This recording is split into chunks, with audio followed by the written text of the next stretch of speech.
Bonjour tout le monde, Bonjour. bienvenue. Salut Gilles, comment ça va? Bah écoute, ça va, super. Bah, merci beaucoup de me recevoir en tout cas.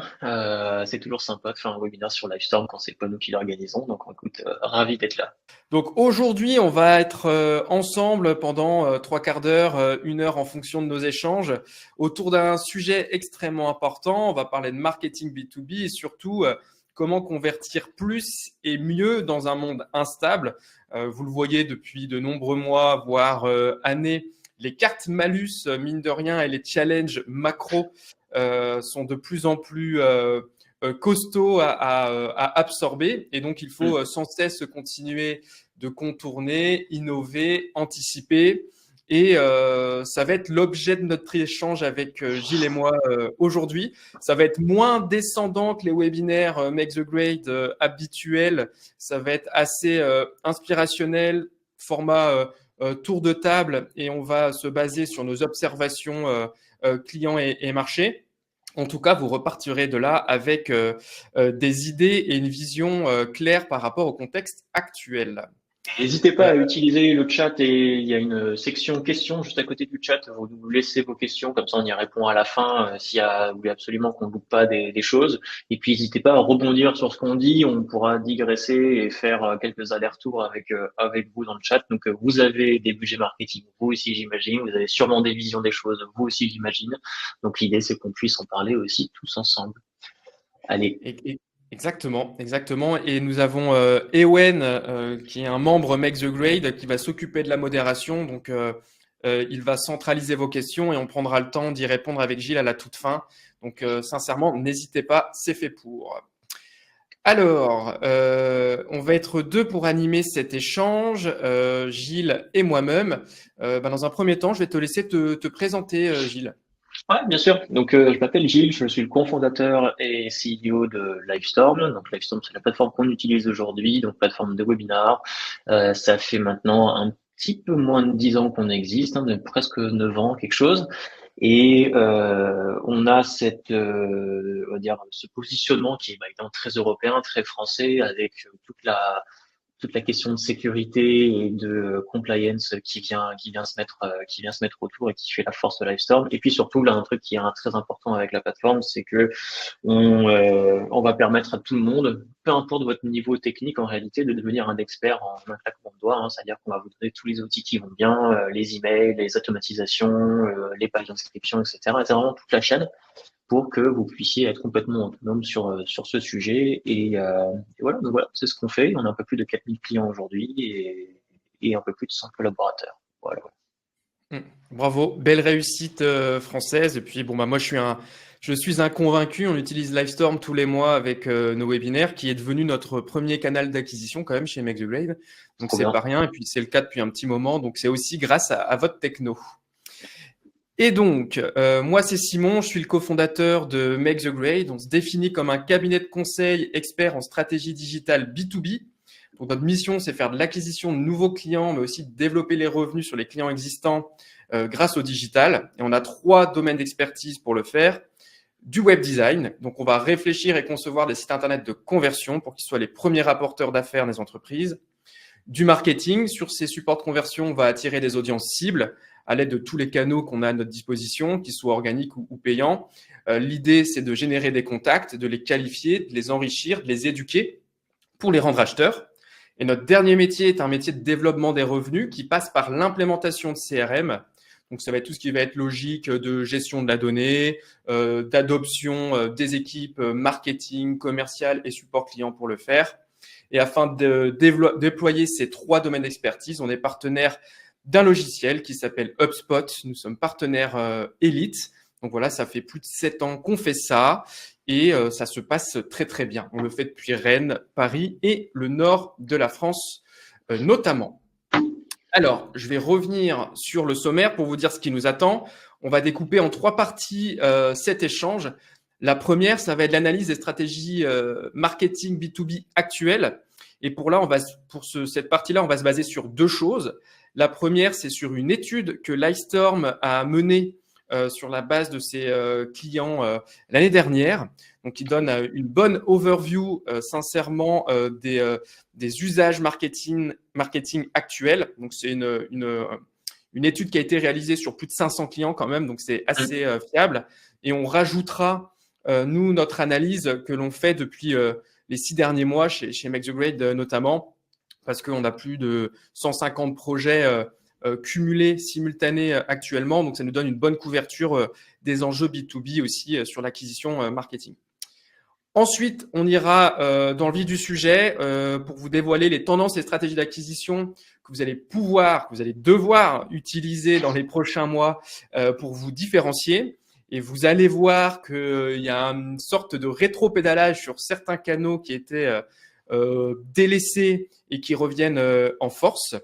Et puis, on terminera sur les principaux enseignements et les perspectives d'avenir à retenir tout simplement, avant de faire monter Ewen sur scène et il nous posera vos questions. Voilà. C'est parti. Ça te va, Gilles? Allez. Eh ben, let's go, c'est parti. Donc, on va commencer sur l'analyse des tendances basées sur votre rapport, Gilles, en commençant par les budgets marketing. Est-ce que tu veux commencer à intervenir ici? Déjà, je trouve que, en fait, on voit qu'il y a une diversité aussi du panel. Ça vous permet aussi de regarder un petit peu quelles sont les typologies de gens qui ont répondu. On voit que quand des budgets à plus de 10 millions d'euros, j'aimerais beaucoup avoir plus de 10 millions d'euros de budget. Je sais pas ce que tu en penses, mais je trouve qu'on pourrait faire des choses très, très intéressantes avec ça. Mais, surtout, ça va donner pas mal de billes sur tout un tas de trucs. Mais on voit quand même que la majorité se situe en dessous du million. Donc, vous avez comme ça, au moins une overview un petit peu du panel et ouais, la composition du panel, simplement. Voilà. Ouais, pour aller assez vite ici, les budgets marketing sont en légère diminution en moyenne et on a l'habitude toujours de croiser pour du B2B des budgets allant de entre 2 et 7% du chiffre d'affaires pour l'annuel. Donc pas grande évolution ici, on va pouvoir avancer. Là où ça va être surtout important et on va pouvoir étudier les changements, c'est sur les canaux marketing qui sont utilisés avec 4 principaux canaux qui ressortent. Le marketing de contenu, donc qui est fortement en train d'évoluer avec l'IA notamment, donc on va y revenir. Les réseaux sociaux, donc là aussi, c'est des indispensables. On va penser notamment à LinkedIn. Donc ça va être aussi des canaux qu'il va falloir continuer d'utiliser. Les publicités payantes et les événements. Donc ça va être assez intéressant. Ce qu'il faut retenir ici, c'est qu'il va y avoir des changements entre ces canaux qui sont utilisés. Donc là, on est sur des résultats basés entre 2023 et 2024 et ce qui va se passer actuellement et dans les prochains mois. Vous allez voir qu'il va y avoir la partie événements et j'englobe les webinaires avec. Vous verrez pourquoi je dis ça tout à l'heure, qui vont monter dans le classement. Et même chose pour ce qui va être l'ABM et l'outbound marketing. Et on pourrait aussi parler d'affiliation. Donc, en fait, vous voyez toute cette fin de tableau. Aujourd'hui, ces canaux boudés, ils vont commencer à remonter dans le classement et être de plus en plus utilisés. Ouais. Et notre mission aujourd'hui avec Gilles, ça va être de vous expliquer pourquoi on en revient à ces basiques-là. Je pourrais en parler un petit peu de notre cas à nous. On a un budget qui est aussi autour de entre 2 et 3 millions d'euros par an. Donc on a un petit peu d'argent et on a reventilé un petit peu les choses et ça décrit exactement ce que tu viens de décrire. Enfin, ça retranscrit ce que tu viens de décrire avec effectivement des queues de peloton qui reviennent un petit peu en avant, mais des choses qui restent quand même très dominantes. On va voir le contenu, mais ça c'est inhérent au SEO parce que c'est des modes d'acquisition qui sont finalement très très défensifs. Et puis la publicité payante qui se fait un petit peu bouder parce que les budgets sont pas les mêmes, parce que le CPC augmente, parce que tout ça.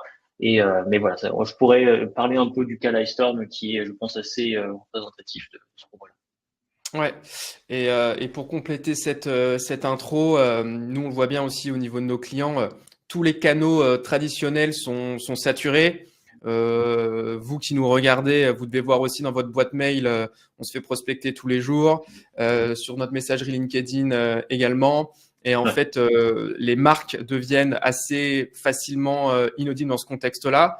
Donc, l'enjeu du marketing B2B, ça va être vraiment de contourner ce côté être perdu dans la masse en revenant à des fondamentaux, en personnalisant les relations et en rajoutant une bonne dose de physique justement. Et donc pour compléter ça, les 500 entreprises que vous avez questionnées, Gilles, chez Livestorm, ont identifié et remonté un classement des canaux utilisés qui sont les plus performants. Déjà Ouais. là, on voit que la première et la troisième place du podium sont occupées par des canaux qui étaient finalement en queue de peloton sur les canaux les plus utilisés. Bah, c'est ça, et là, c'est là que tu vois qu'il y a une espèce d'ambivalence ou de dichotomie qui est un peu étrange, où en fait, on a mis beaucoup de pognon quelque part pour certains canaux, et en fait, on se rend très vite compte que ceux qui marchent vraiment sont pas forcément les mêmes. Et il y a peut-être une espèce de schizophrénie marketing qui s'est fait, peut-être qu'on est changé dans un changement d'époque, ou j'en sais rien, qui fait que, bah, en fait, ce qui marchait avant marche pas de la même manière aujourd'hui, et du coup, voilà. Alors le SEO, on en parlait juste à l'instant, reste extrêmement défensif, mais je pense que dans des moments un peu troublés, comme ça a été le cas pendant entre 2022 et maintenant, bah oui, investir massivement sur du SEO, c'est aussi se garantir, voilà, surtout en plus avec à l'ère de l'IA, c'est des façons de se garantir de rester toujours visible, de rester toujours là, et c'est très difficile de déloger quelqu'un qui est bien placé niveau SEO versus déloger quelqu'un qui est en train de faire du Google Ads où en fait moi en face si j'ai juste plus d'argent que toi bah je peux te déloger en 2 secondes quoi. Donc j'ai l'impression qu'il y a aussi ce truc où on va vers des choses qui étaient délaissées parce que c'était plus dur à faire, mais si c'est plus dur c'est aussi plus défensif. C'est comme on dit, c'est un peu hard work high reward quoi, un truc dans ce genre là. Et donc le SEO, les partenariats. Alors les partenariats, on fait le distinguo avec l'affiliation, ça peut être sensiblement pareil, hein, c'est un peu le même gros bucket, mais fondamentalement dans le partenariat, ce qu'on entend ici, c'est channel, c'est vraiment les apporteurs d'affaires, d'accord. Donc on parle pas d'influenceurs, on parle pas de tout ça, c'est vraiment j'ai mon agence partenaire, j'ai tel revendeur partenaire ou que sais-je, qui va me permettre de mettre en avant la boîte et de faire venir potentiellement des clients chez moi ou même pouvoir closer des clients pour nous. Et enfin, l'affiliation qui est tout simplement un réseau de appelons ça influenceurs au sens large, qui permet justement de créer de la pipeline pour mes équipes commerciales. Donc, Mm. c'est des canaux qui sont difficiles parce que ça demande du travail, il faut les animer, pardon, il faut former, il faut, bref, créer du contenu, etc. Mais à la fin, ça paye et c'est extrêmement défensif. Euh, Nous, je vais donner un exemple sur la partie affiliation, c'est un canal qui existe depuis maintenant presque 7 ans.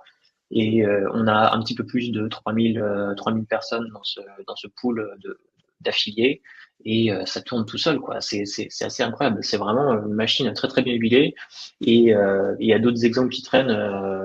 Il y a je me dis HubSpot typiquement est un exemple parfait. Ils ont des partenariats autant solutions comme Make the Grade, autant techniques, etc. Et tout ça sont autant de gens qui peuvent apporter du business, mais ça prend du temps évidemment et ça prend beaucoup de ressources. Exactement, c'est bien résumé. Merci d'avoir fait le distinguo entre partenariat et affiliation. Et autant le partenariat est en général assez bien connu et bien perçu, autant l'affiliation peut être un peu plus nébuleux. Alors justement, on Mhm. parle d'économie de créateurs finalement, mais ici dédié au B2B. Tu disais que vous aviez un pool de 3000 influenceurs, ça doit être de l'ultra niche. Ça, typiquement, ça va faire partie des tendances qui vont Ouais. se développer de plus en plus parce que les personnes qui peuvent être des leads pour nous sont plus enclins à suivre des personnes physiques et avec des influences locales que des grandes marques. Comment vous structurez ça du coup? En fait, je pense qu'on n'est pas forcément les meilleurs élèves, pour être très honnête. En fait, on est passé par un outil, je pense qu'on peut le citer, qui s'appelle PartnerStack, qui nous permet en fait d'avoir accès à une sorte de catalogue, si tu veux, comment dirais-je, d'influenceurs, enfin d'affiliés. Les gens peuvent s'inscrire sur ce catalogue et derrière choisir un petit peu les gens avec qui ils veulent travailler, dont nous. Et derrière, ces gens-là sont plutôt des blogueurs dans la très grande majorité, ou alors sinon c'est des marketplaces d'outils. Donc ça va être soit des marketplaces d'outils qui vont recommander des logiciels dont Livestorm, ou alors ça va être simplement des blogueurs qui vont parler de marketing ou que sais-je, et qui du coup vont parler de webinars et donc de Livestorm. Donc c'est relativement niche, ça reste quand même une cible assez, on va dire, petit compte, SMB, quoi, comme on dit. Et on fait assez peu tomber de clients grands comptes au travers de ces canaux, hein, il faut bien l'admettre. mais ça peut arriver parfois. Et voilà. Et de plus en plus, on commence à du coup ouvrir cette mécanique à des partenaires typiquement comme Make the Grade, qui sont plutôt des agences, enfin, plutôt on va dire un peu plus gros, un peu plus structurés, qui ont beaucoup des volumes d'affaires qui sont plus importants, où en fait on les fait passer aussi par ce même canal, mais avec des rewards qui sont pas les mêmes, donc avec des récompenses pardon qui sont pas du tout les mêmes, avec des pourcentages plus importants, avec des deals aussi qui sont plus importants en termes de taille. Voilà. Donc on essaie de centraliser un petit peu tous nos efforts, partenariat et affiliation au sein d'un même endroit, mais avec du coup des récompenses qui sont pas les mêmes et avec une animation qui n'est pas du tout la même aussi. Et voilà. C'est très important ce que tu dis. Il faut bien avoir en tête que aujourd'hui les gens consomment publiquement les contenus, mais partagent en privé. Donc ça porte un nom, ça Exact. s'appelle du dark social. Et en fait, toute cette logique de partenariat, d'affiliation, on va déléguer la notoriété, on va étendre une sphère d'influence par rapport à notre marque, et les opportunités, elles vont se faire en off.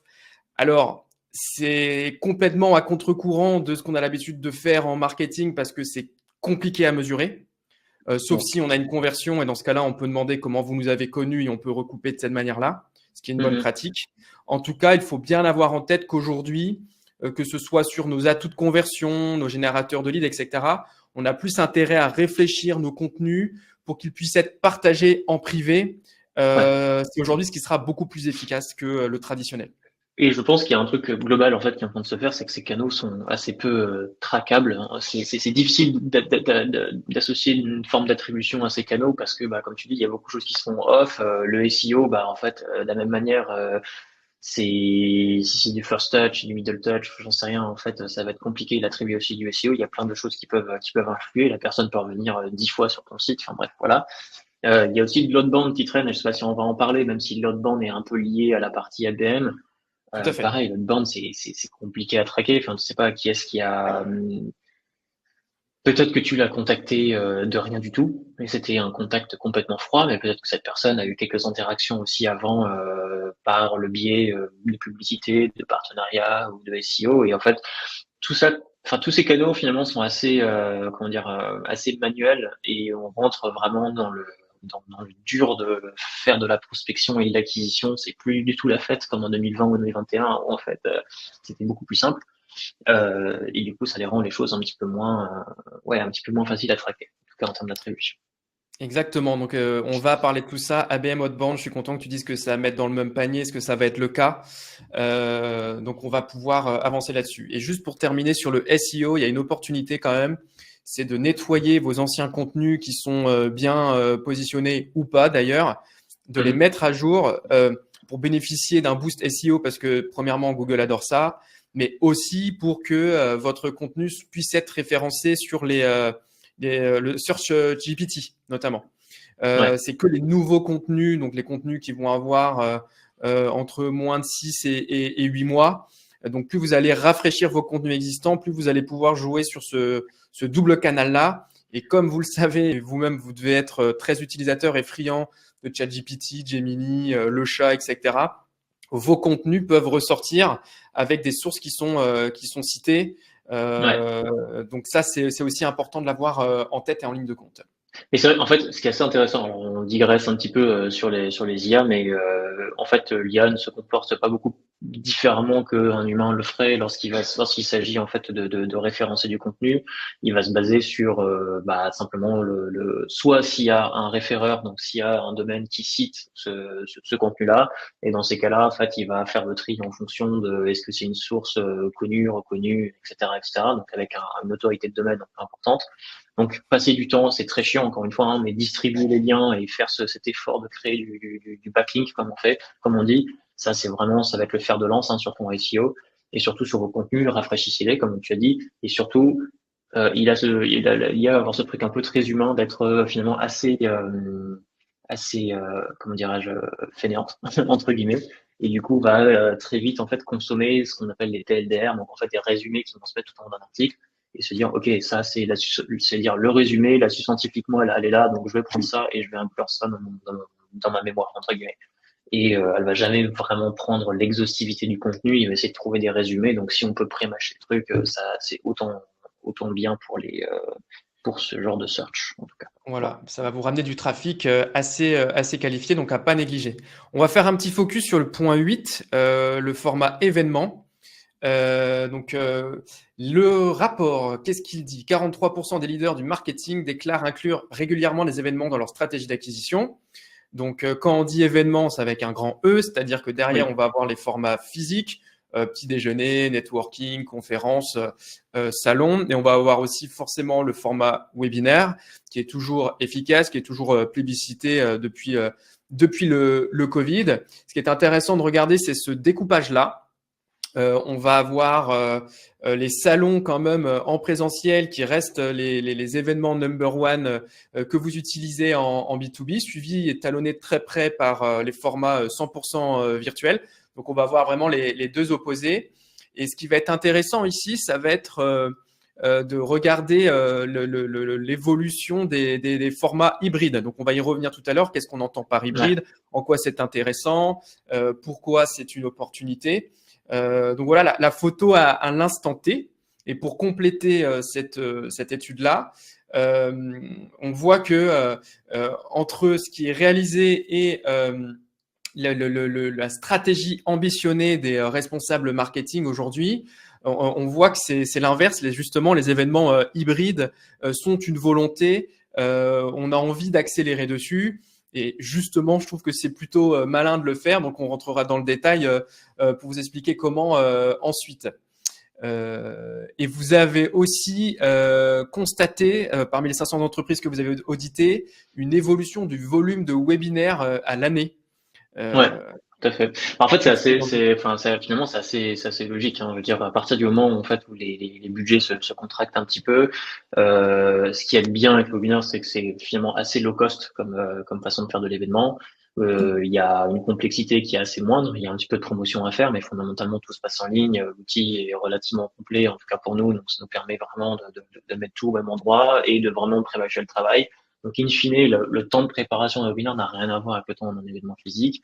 Et puis, en plus, on arrive à faire venir 50, 100, 200, 300. Parfois, on a même des gens qui montent jusqu'à 3000 personnes. Et voilà. Donc là, on a fait la rétrospective de ce qui fonctionne aujourd'hui, de vos comment dire, stratégies déployées entre 2023 et 2024. Ce qu'il faut retenir, c'est que les budgets marketing, contrairement à ce qu'on pense, augmentent. Mais les fléchages sont plus orientés sur des canaux bien spécifiques et on va utiliser de plus en plus les réseaux sociaux et la publicité pour faire du bruit de fond. Donc c'est ça qu'on va aller challenger justement. Et ce que je voudrais dire avant de passer à l'étape où on va vous donner les tendances à exploiter, c'est votre entreprise, votre image de marque, aujourd'hui, elle doit faire deux choses en simultané. Elle doit dans un premier temps chuchoter et dans un même temps crier. Donc, je m'explique. Le chuchotage, ça va être le bruit de fond que vous allez faire. Donc, en continuant d'exploiter vos canaux traditionnels. Donc, on a parlé des ads, ok, très bien. On a parlé du SEO, du contenu, ok, très bien. On a parlé des réseaux sociaux. Donc, tout ça, vous devez avoir un flux, des campagnes qui se font tous les mois et au fil de l'eau. Par contre, votre marque, afin de se différencier, va falloir qu'elle crie par-dessus et ça va se faire avec des campagnes complémentaires, plus spécifiques, sans doute plus personnalisées et qui doivent être alignées aux actions commerciales. Donc, on a tous en tête le canal outbound dans sa version traditionnelle. J'ai des listes, j'enrôle dans des séquences et puis au petit bonheur la chance. Et ben tout ça, en fait, on va quitter ce côté trop industrialisé, trop transversal sur le marché pour aller faire plus de qualité, plus d'expérience personnalisée. Et ça va passer par du compte clé, également pour des ciblages de small business, là où c'était réservé uniquement à des grands comptes. Et on va aller chercher aussi à créer beaucoup plus de liens humains par rapport à ça. Donc, on va vous montrer comment. Je suis entièrement d'accord avec ça. Ouais. Il y avait, je rebondis juste sur le lien humain. C'est vrai que nous, typiquement, on vend de la visio, mais on fait aussi de l'événement physique, hein. Les deux sont pas du tout incompatibles. C'est juste que c'est vraiment deux propos très différents. Il y en a un côté sur le webinar ou même sur le format hybride d'une certaine manière. L'idée, c'est aussi de capter finalement une audience assez rapidement avec assez peu de complexité dans la façon de faire, alors que vraiment sur l'événementiel, on a quelque chose de beaucoup plus qualitatif. Qualitatif, on va vraiment serrer des mains, on est là pour créer du lien, etc. C'est une autre façon de faire du marketing aussi et de faire de l'acquisition. C'est pas les mêmes budgets non plus, mais c'est aussi, il y a des façons de faire de l'événement physique qui permet justement de créer quand même ce lien très fort sans forcément devoir dépenser 10 000 ou 200 000, que sais-je, sur des événements à sponsoriser qui sont finalement très gros, voire trop gros pour ce qu'on veut en faire. Oui, exactement. Alors, on va commencer par ça. Gilles, l'intro, elle est bien faite. Donc, dans ces fameuses tendances et stratégies d'acquisition qu'on vous recommande pour performer en 2025 et au-delà, on va parler dans un premier temps d'expérience client, mais adaptée à l'approche ABM.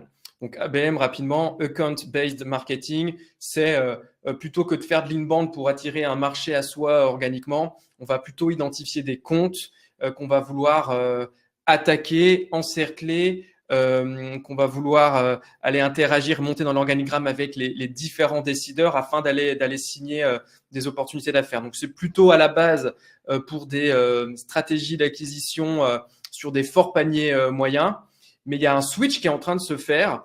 Donc l'ABM est en train d'évoluer en ABX, donc Account Based Experience. Et l'idée, ça va être toujours pareil, de personnaliser une approche en allant interagir avec les différents personas d'un organigramme dédié, mais avec le plus de personnalisation possible et avec une scalabilité qui va être plus prononcée aussi. Et c'est pour ça que c'est plus forcément réservé à du grand compte et on peut aussi l'utiliser pour aller chercher des petits segments. Parce que, comme on le disait, si vous avez des SDR, des agents, des personnes qui prospectent à plein temps chez vous, balancer, faire du volume, on a des très faibles taux de retour. Donc, il faut plutôt aller identifier des intentions d'achat. Aujourd'hui, on a beaucoup de données dans nos CRM. Il y a beaucoup de technologies qui nous permettent aussi d'identifier qui va voir notre site internet, si on ne le connaît pas, qui va voir le site internet de nos concurrents, qui a telle action comportementale sur un LinkedIn, sur un sujet qui peut représenter une situation, un intérêt d'achat derrière. On peut agréger toutes ces informations-là et créer des déclencheurs dans nos CRM pour justement déclencher cet aspect prospection plus personnalisé avec des contenus, on le verra aussi, qui vont être plus proches de la réalité terrain et qui vont être moins généralistes comme on a eu l'occasion de le faire sur ces 10 dernières années, quoi. Ce que je pense qui est intéressant aussi, c'est qu'on est dans un. Là, je vais donner un exemple, nous, sur comment on fait justement cette espèce d'ABX. On a une liste de 600 clients, enfin de 600 clients, de 5 clients potentiels. Donc, on a littéralement un territoire de 600 comptes qui jusque-là pas de grand-chose de très exotique, mais en fait pour on va dire chauffer en fait ces 600 comptes, on va avoir des intentions d'achat comme tu disais exactement. Donc chez nous par exemple, ça peut être telle société fait du webinar, telle société utilise un concurrent, telle société a un responsable event marketing, etc., etc. Ce sont tout autant de signaux en fait qu'on va capter au travers de techno. On va enrichir les fiches clients avec ça. On va potentiellement leur envoyer un peu de contenu avant, leur faire voir des ads, etc. Et tout ça sont autant de signaux qu'on va créer pour que lorsque la personne arrive, donc la personne étant notre commercial arrive et les contacte, l'approche soit la plus pertinente possible. Et c'est ça qui est intéressant, c'est que quand tu as des petits volumes finalement de clients à targeter, tu peux te permettre de faire de la très grosse personnalisation, surtout de le faire avec un humain et donc de le rendre encore plus authentique, tout en ayant un enrichissement qui lui, pour le coup, est vraiment fait programmatiquement avec beaucoup, beaucoup de finesse, quoi. Tout à fait. Moi aussi, j'ai un exemple. Une fois par mois, on regarde soit avec un outil qui s'appelle Clearbit, soit nativement dans notre HubSpot avec Breeze Intelligence. On regarde, on a les URL de toutes les entreprises qui sont venues visiter notre site internet et on a le volume de sessions. Et donc après, on recoupe ces URL-là avec nos personas qui sont les responsables marketing, commerciaux, etc. de ces entreprises-là. Et on regarde la verticale sur laquelle ils sont. Est-ce que c'est un logiciel SaaS? Est-ce que c'est de l'éducation? Est-ce que c'est du transport? Voilà, je dis n'importe quoi. Et en fait, on va personnaliser nos séquences de prospection par rapport à cette industrie, par rapport à l'intention des pages visitées. On va pas avoir la même approche si ça va consulter de l'implémentation CRM que si ça va consulter des enjeux de refonte de site et d'accessibilité web pour la conversion.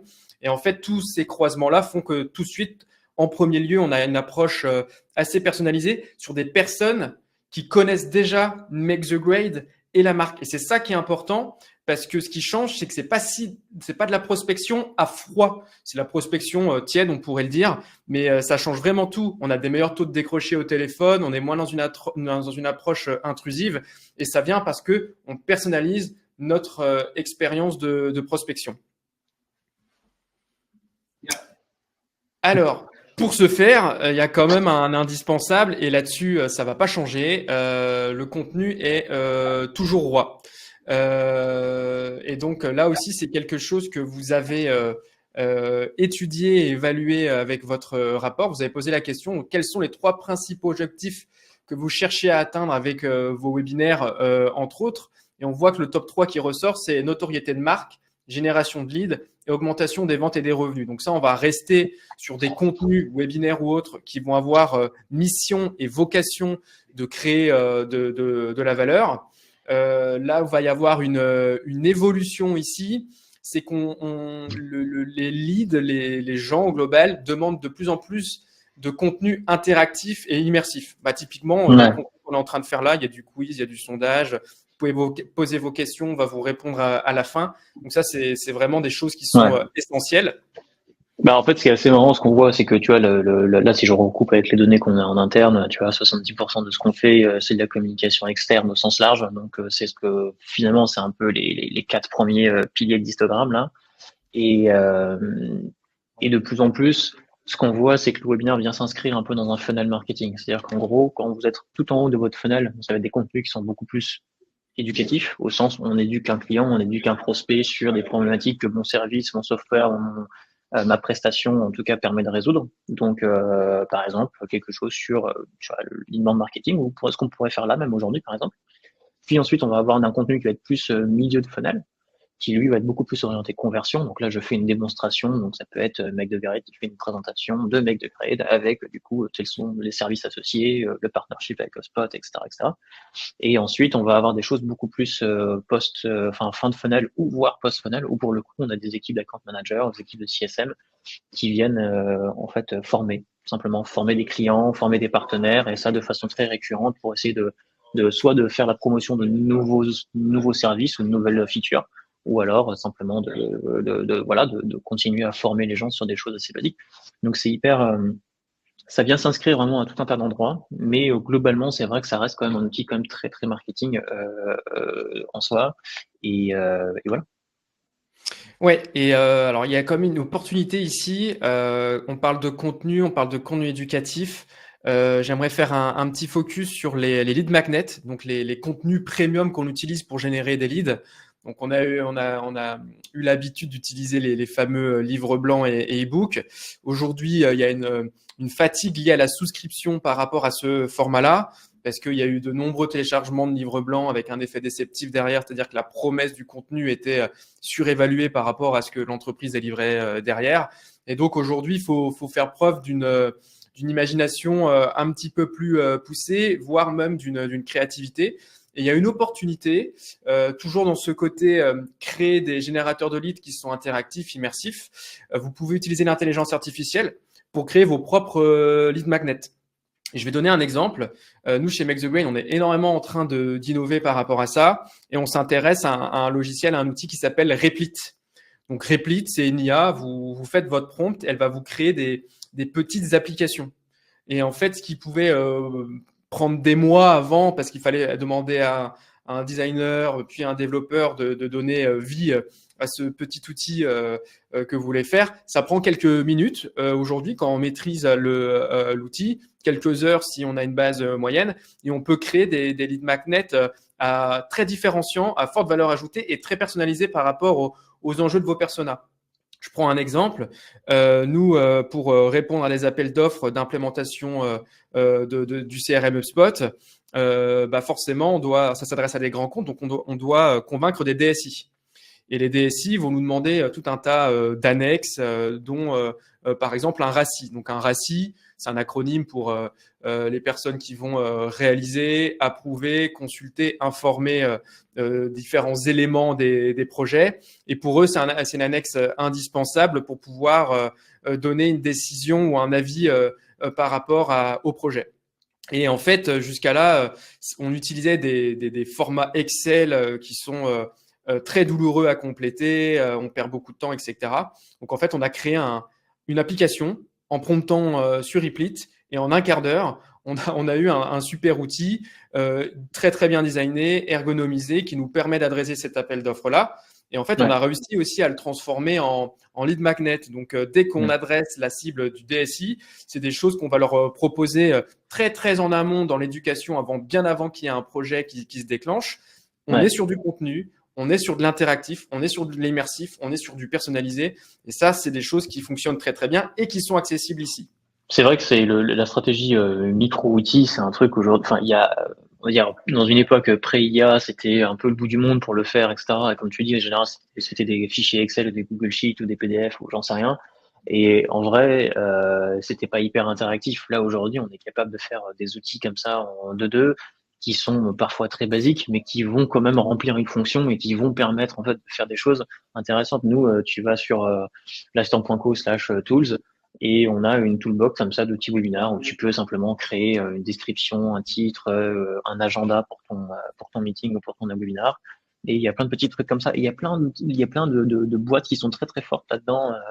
L'un de nos rôles modèles, c'est VEED, donc veed.io, où en plus, non seulement c'est une énorme quantité d'outils publics qui créent du lead, mais en plus, surtout, ça leur permet de ranker en SEO de façon vraiment hyper importante, quoi. Donc c'est à la fois un outil de lead magnet et en même temps un outil qui leur permet de se positionner parfois sur des requêtes qui sont extrêmement chargées. Genre par exemple, je sais plus, ils ont un truc qui est webcam tester ou microphone tester. Bon, c'est des milliers et des milliers de trafic. Pour eux, c'est très pertinent parce que c'est dans leur cas, c'est dans leur sémantique. Et en plus, ça crée du lead, etc., etc. Donc c'est vraiment très cool. Et Replit, vraiment très très bon outil pour justement générer ce type d'outil très très rapidement, de façon très simple. Ouais, ouais, voilà. Donc, un bon tips pour créer des applications simples pour les transformer en générateur de leads pour votre marketing. On est bien d'accord, on va pas pouvoir faire un Livestorm avec du Replit. C'est pas possible aujourd'hui, par exemple. Mais voilà, pour son acquisition marketing, ça reste hyper intéressant et on vous le recommande en tendance. Euh, Hop là, j'ai avancé un peu vite. Voilà. Et l'autre tendance sur laquelle on veut s'attarder, Ouais. c'est sur l'essor des événements hybrides B2B. C'est ce qu'on vous disait tout à l'heure. Alors, on va voir si on a la même définition d'événement hybride. Gilles, pour toi, c'est quoi un bon événement hybride B2B aujourd'hui? Je pense qu'un bon événement hybride aujourd'hui, c'est que vous avez quelque chose qui se passe en présentiel, comme son nom indique, il y a les deux. Donc, il y a forcément un événement présentiel qui se fait, qui va typiquement accueillir, il va y avoir une scénographie, il va y avoir un speaker, etc. Mais en même temps, vous aurez une captation. Et cette captation de l'événement, elle est retransmise en live, et notamment, par exemple, sur un outil comme Livestorm. Et idéalement, ce qui se passe, c'est que les gens dans la salle et les gens en ligne peuvent contribuer sur le même outil. Par exemple, on a cette fonctionnalité chez nous qui permet aux gens qui sont dans la salle de scanner en fait un petit QR code et en fait d'être connectés sur la même room, hein, comme on l'a là, sauf qu'ils n'ont pas la vidéo parce que du coup ils n'en ont pas besoin, ils ont déjà le speaker en face. Mais en revanche, ils vont avoir toute la sidebar, donc le chat, la question, les sondages, etc. Donc en fait, tout le monde interagit au même endroit, que vous soyez en présentiel ou que vous soyez à distance, ce qui permet vraiment d'avoir un socle commun d'interaction, mais par contre le contenu n'est pas consommé de la même manière. Et moi, c'est ça que je trouve qui est intéressant dans l'hybride, c'est de donner des bases communes avec des médiums qui sont de consommation qui sont différents et surtout un bon événement hybride. En général, il y a quand même un delta assez grand entre la capacité des gens qui sont sur place, qui sont en général plutôt sur une expérience plus VIP, présentielle, etc. Et on va avoir peut-être 5 fois, 6 fois, 10 fois plus de gens en ligne qui vont être là pour regarder l'événement parce qu'ils n'ont pas pu simplement se rendre au truc en présentiel, quoi. Donc voilà. Ouais, tout à fait. Moi, ce que je trouve intéressant dans le format hybride, c'est que on va pouvoir faire perdurer dans le temps un moment physique qu'on aura capté et qu'on va pouvoir réexploiter, recycler dans les mois, les semaines qui viennent, et pour pouvoir créer des boucles de croissance. Parce que les personnes qui ne seront pas venues à l'événement physique initial parce qu'indisponibles, voire ne connaissaient pas du coup ce dispositif au moment où il a eu lieu, vont pouvoir tomber sur le contenu, voir qu'il a été à valeur ajoutée ou du moins qu'il l'intéresse, et viendront pour les prochaines sessions.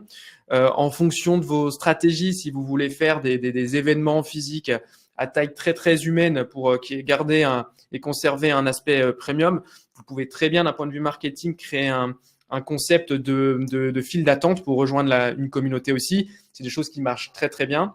Et donc, quand on dit événement hybride, donc ça c'est pour la partie, on va dire, un peu plus dématérialisée, mais sur la partie physique, il y a plusieurs choses qui sont intéressantes à utiliser. Et l'une d'elles, ça va être de reprendre le format un peu conférence. Donc, plutôt que faire un webinaire comme celui-ci uniquement, on va un soir de la semaine avec Gilles se dire, OK, intervenir tous les deux en physique.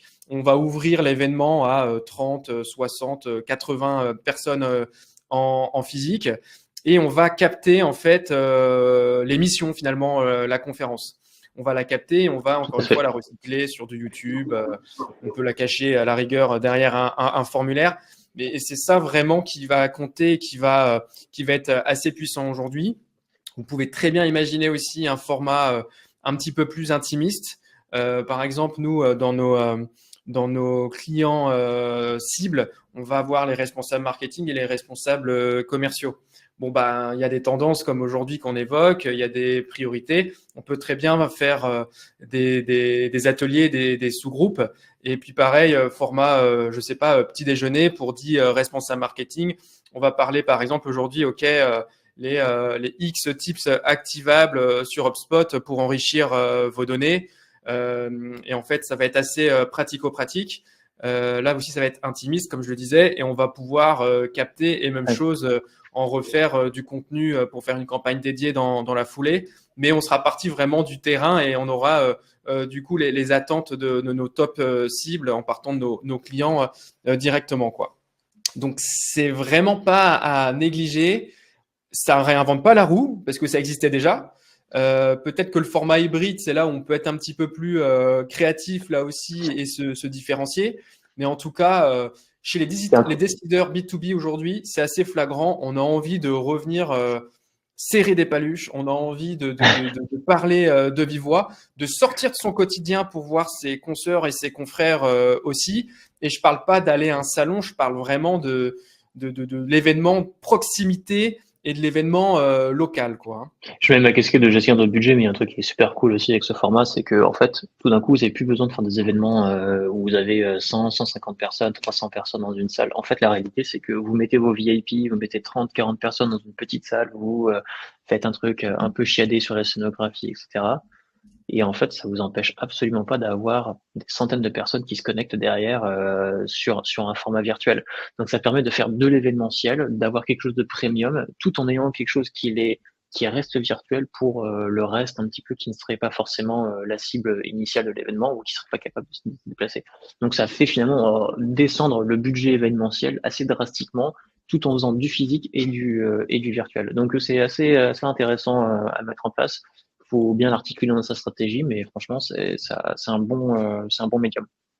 Ouais, et vous pouvez même aller plus loin pour compléter et renforcer ce côté hybride en créant, et j'ai un benchmark ici que je trouve très très bien, en créant une communauté autour de votre cible.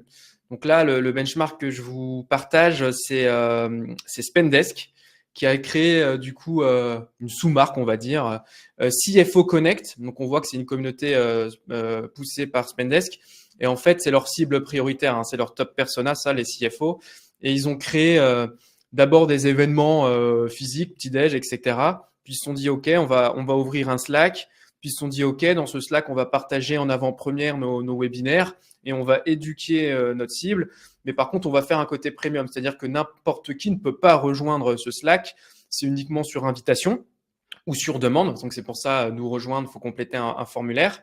Et voilà, ils créent des événements exclusifs, on le disait, meet-up, ateliers, webinaires, donc hybrides. Ils ont un Slack privé où on peut échanger avec ses consoeurs et ses confrères. Ils partagent leur contenu à eux et puis ils créent des événements de networking. Donc ça réinvente pas la roue, mais c'est très très bien amené. Je trouve que c'est très malin. Et ça, aujourd'hui, surtout si vous êtes sur des expertises assez niches ou vous êtes sur des cercles de professionnels assez fermés parce que c'est des C-level, parce que voilà, c'est des choses qui sont vraiment exploitées. Donc CFO Connect, si vous voulez un bon benchmark, ça représente vraiment ce qu'on vous recommande avec Gilles comme strat. Voilà. Donc bien sûr, des tendances, il y en a plein. On pourrait en rajouter d'autres. Et donc, c'est ce qu'on va vouloir faire en conclusion avant de passer à vos questions. Donc, quelques enseignements à retenir quand même, c'est que les webinaires sont là pour rester. Et on peut même les réutiliser en rajoutant une couche de physique dans le relationnel. C'est important. On va vouloir aussi personnaliser de plus en plus nos contenus, donc faire moins de généralistes, génériques pour les balancer avec des ads sur Google ou LinkedIn pour aller cibler plus chirurgicalement les relations humaines et générer des opportunités d'affaires. On va vouloir mélanger, du coup, expérience présentielle et en ligne, on l'a suffisamment dit. J'aimerais bien rajouter ce qu'on a dit au fur et à mesure aussi, Gilles. Donc, l'essor du dark social, cherchez à créer des contenus pas uniquement pour vous positionner sur les canaux génériques, mais pour aller chercher de l'engagement que certes vous pourrez pas observer, mais pour que les gens puissent partager en off, parler de vous, ça remontera à un moment donné, vous serez beaucoup plus top of mind quand un projet se déclenchera. Soyez vraiment aussi attentifs à l'avènement qui est annoncé sur la micro-influence également en B2B. Donc Gilles, tu commençais à en parler très très bien, c'est de trouver des petits influenceurs LinkedIn avec des communautés de niche pour pouvoir aller positionner des partenariats avec vous. Ça va très très bien marcher si vous avez du produit ou si vous êtes un logiciel SaaS. Pour du service, ça va moins s'adresser à vous dans un premier temps en tout cas. Je pourrais prendre l'exemple de Enzo Colucci, que vous connaissez peut-être, qui est un influenceur LinkedIn assez renommé sur le sujet du call, de la prospection sortante, etc. Lui, il est typiquement sollicité pour ce genre de dispositif avec des logiciels où il est en affiliation. Je peux penser à du Full and Reach, par exemple. C'est le premier qui me vient en tête. Ça, c'est des choses qui fonctionnent très, très bien. On a parlé beaucoup d'ABM aussi avec une mutation de cette stratégie-là pour le transformer en ABX. Donc, on enlève le M de marketing pour le remplacer par expérience. Et donc, c'est pas uniquement réservé pour des grands comptes, mais c'est aussi pour des plus petits comptes. Et l'idée, c'est d'aller personnaliser les approches pour faire moins d'actions purement froides. Et pour ça, il faut se baser sur les intentions d'achat, de recherche que votre CRM peut vous aider à identifier, que des logiciels tiers à votre CRM aussi peuvent vous aider à identifier. Et on a dit également de rajouter une couche de créativité complémentaire dans vos contenus premium en prenant un exemple, il peut y en avoir d'autres, mais en prenant l'exemple de mini-applications que vous pouvez créer avec des logiciels comme Replit, très facilement, très simplement, pour surprendre, amener une meilleure valeur ajoutée et être plus proche des enjeux de vos cibles prioritaires. Est-ce que tu veux rajouter autre chose, Gilles, par rapport à tout ce qu'on a dit? Non, écoute, je pense que tu as fait quand même plutôt un bon tour. Non, moi, ce que je pense, c'est qu'il y a aussi, enfin, alors, je sais plus, alors, on en a peut-être parlé et du coup, ça s'est perdu. Je pense sur le SEO, il y a quand même beaucoup de choses qui vont changer aussi notamment avec l'IA, le search, etc. Donc, on en parlait en tout début, donc je reboucle avec ça, mais, mettez à jour vos contenus, reformatez-le un petit peu, etc. C'est vraiment pas grand-chose à faire. On est vraiment sur un niveau d'effort qui est pas exceptionnel. Et ça commence à se faire, enfin le trafic généré par les différents chats commence à vraiment prendre de l'ampleur. Donc c'est pas cher payé pour la vitesse à laquelle ça va. Et surtout en plus, je pense qu'on va rentrer dans une phase aussi où même sur les moteurs de recherche en soi, les gens vont s'arrêter à la première réponse de Gemini qui va apparaître dans le résultat Google. Donc, on va peut-être arriver dans une ère du no-click SEO, quoi. Et donc, dans ces cas-là, il va falloir commencer à réfléchir un peu à tout ça. Peut-être que le SEO va devenir un canal d'awareness, de top of mind plutôt que de click. Je ne sais pas. Mais en tout cas, il y a du refresh de contenu à faire pour tout le monde là dans les prochains mois. Ouais, exactement, exactement. Alors écoutez, merci à tous pour votre attention. Donc il y a plein d'idées. Je vois que vous avez commencé à poser des questions. Donc ce qu'on va faire, c'est qu'on va faire monter Ewen sur scène. Tu peux nous rejoindre, Ewen, et on va prendre le temps d'y répondre. Bonjour, bonjour à tous. Salut Ewen. Alors du coup, on a eu quelques questions. Donc on va revenir sur du SEO pour la première question. Donc à quelle fréquence faut-il rafraîchir le contenu de son site web pour rester pertinent?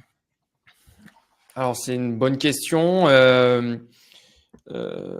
Ça va dépendre des types de contenus déjà. Je pense qu'il faut partir d'une étude, d'une base analytique, regarder les contenus qui performent mais qui sont pas rankés dans les 3 premières positions, qui génèrent un peu de trafic. Ça veut dire qu'il y a un intérêt. Donc moi je privilégierais ceux-là parce qu'on voit qu'il y a une traction. Ouais.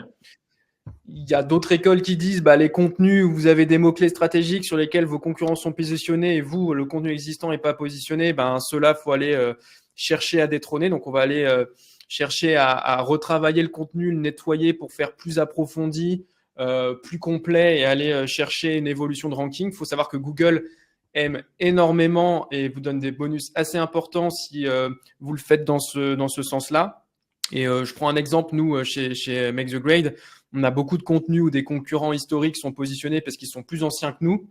On a fait des contenus qui sont pas positionnés dans les top 3 et on rajoute en fait une couche notamment IA quand on repasse sur le nettoyage de nos contenus parce que ça s'adapte à nos sujets, à notre ligne éditoriale et ça nous permet de gagner des positions autant sur Google, comme je vous le disais, que dans le Search GPT.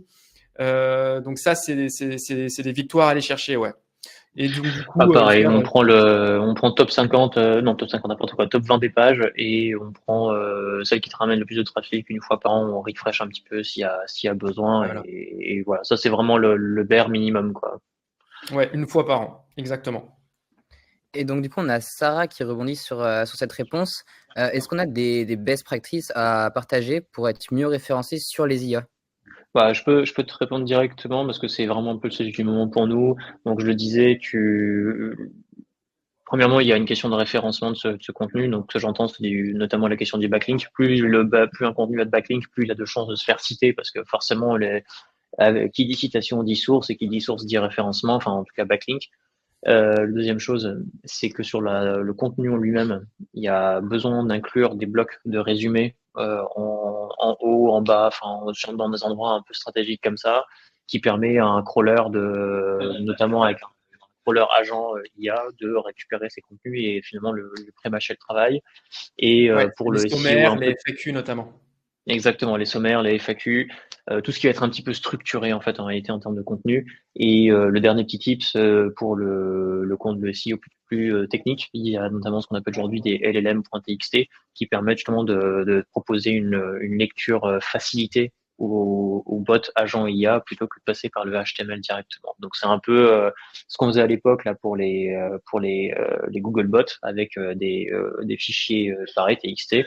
En fait, on fait la même chose aujourd'hui avec les LLM. Super complet. Pour information, on va dédier un webinaire exactement sur ce sujet-là en juillet, donc dans 2 mois. Cool ça.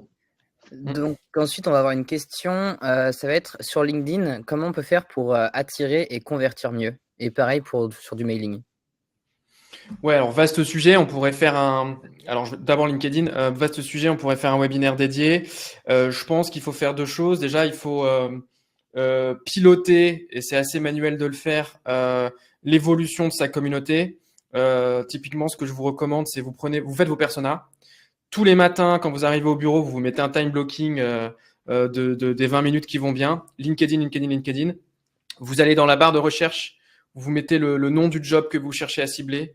Vous filtrez avec les personnes de second degré. Donc, c'est les personnes qui connaissent déjà des personnes de votre réseau, mais qui ne sont pas en relation avec vous. Et vous mettez, par exemple, la zone géographique où vous voulez intervenir, France, Bretagne, en fonction de votre business. Et vous rajoutez à la mano toutes les personnes de cette cible-là. Et donc, vous faites 5 pages par jour. LinkedIn vous autorise à rajouter une centaine de personnes par semaine. Et vous faites ça au fil de l'eau, avec rigueur. Ça vous permet d'augmenter votre communauté. Et bien évidemment, pas de bras, pas de chocolat. Sur LinkedIn, il faut publier. Donc, il n'y a que 5% des utilisateurs LinkedIn aujourd'hui qui publient du contenu. Donc, déjà, le fait que vous puissiez publier un post fait de vous le top 5% de votre niche.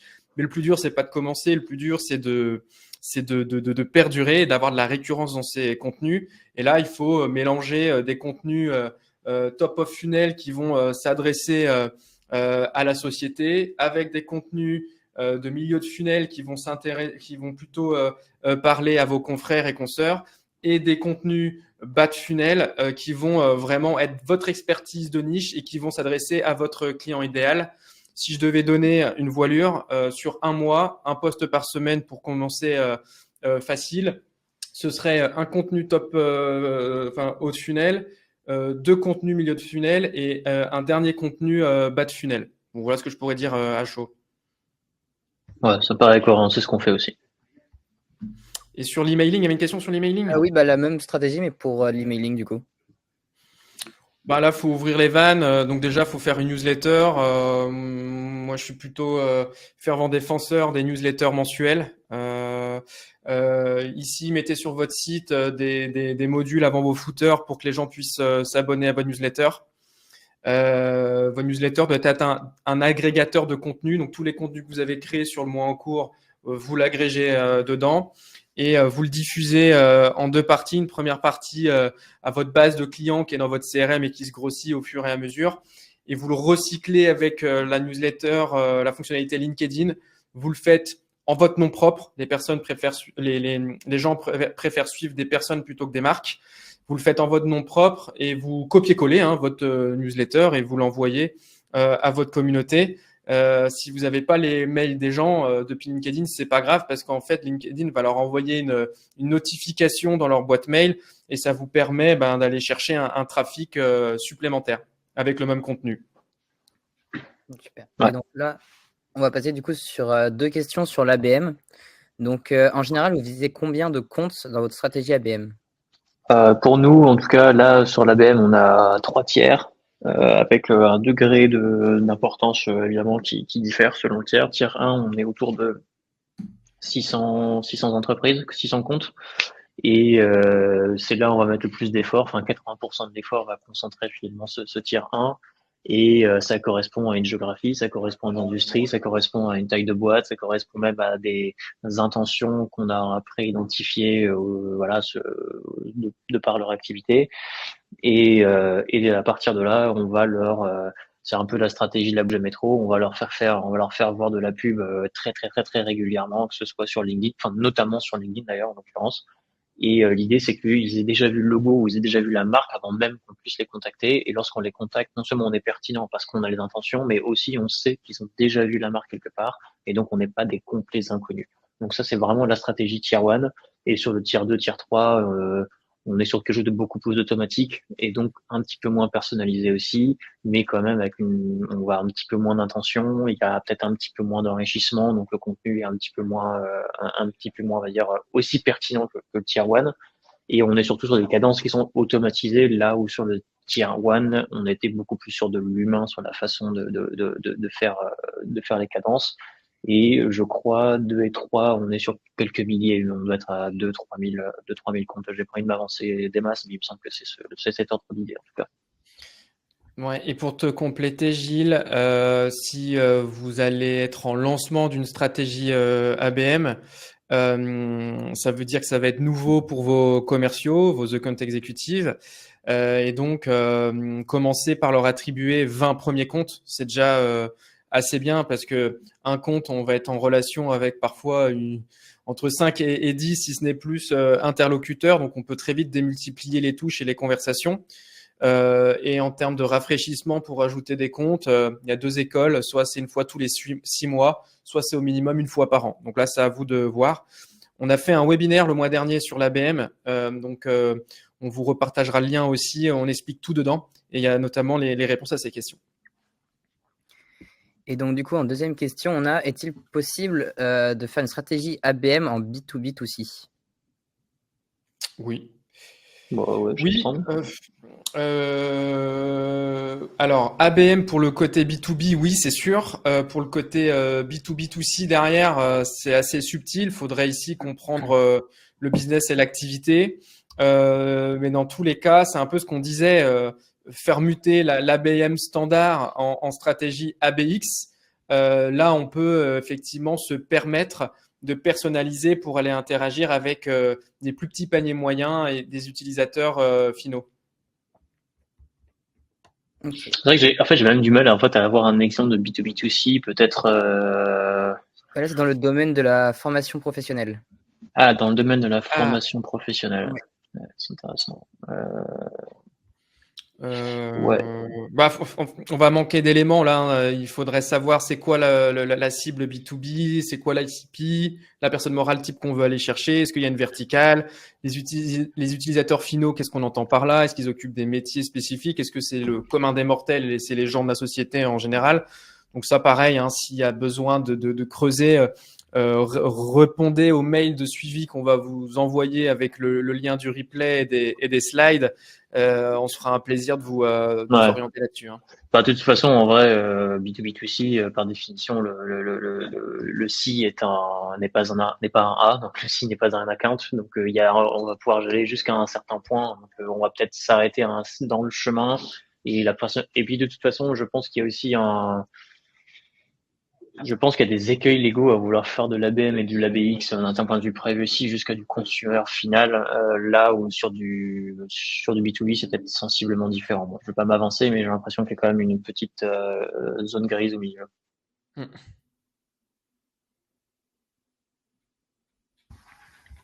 Bah, super, on a répondu de quoi à toutes les questions qu'on avait. Trop bien.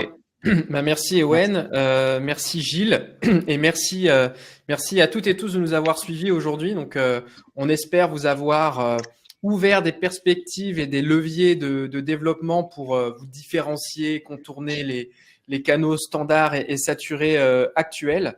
C'est évidemment une lampe de lancement. Donc n'hésitez pas à rebondir sur les mails qu'on va vous partager. On se fera un plaisir du coup de vous orienter pour lancer des événements hybrides avec les bonnes méthodes, les bons outils notamment, et que sais-je.